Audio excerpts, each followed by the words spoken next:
Nagsanib puwersa na sina Jimmy Butler, Stephen Curry laban sa Brooklyn Nets kung saan sila ay nanalo sa labang ito at kanilang tinapos rin po ang 3-game winning streak ng Nets. Michael Porter Jr. 27 points at Demen 23 points and 7 3-pointer.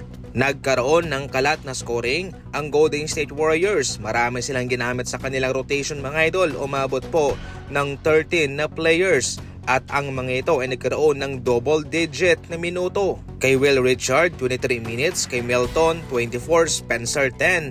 Podziemski, 20. Luis Santos, 19. Balanse ang scoring, balanse ang minuto. Si Trayce Jackson-Davis naman ay nagkaroon ng magandang trabaho coming off the bench. Malaking tulong kanyang presensya sa loob para sa Warriors. Sa loob ng 22 minutes, meron siyang 11 points, 1 assist, and 6 rebounds. Si Post naman, limitado ang kanyang minuto mga idol.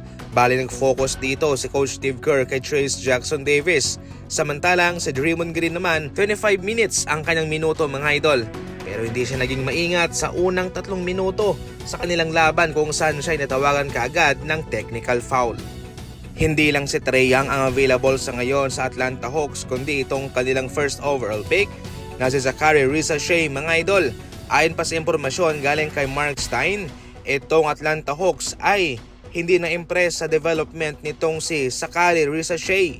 Hindi raw ito umayon sa kanilang ekspektasyon kaya sa ngayon ay payag naman silang pakawalan ito sa tamang deal o sa tamang offer. Pero kung tutuusin, itong si Zaccharie Risacher ay 18 months pa lang sa NBA since sa kanyang NBA draft. Malinaw na ang hinahanap rito ng Atlanta Hawks ay yung isang player na kanilang magagamit kaagad. And since itong si Risacher ay first overall pick, mataas ang ekspektasyon sa kanya. Ngayon, nasa Atlanta Hawks kung sila'y maghihintay pa o baka hindi na para sa kanya.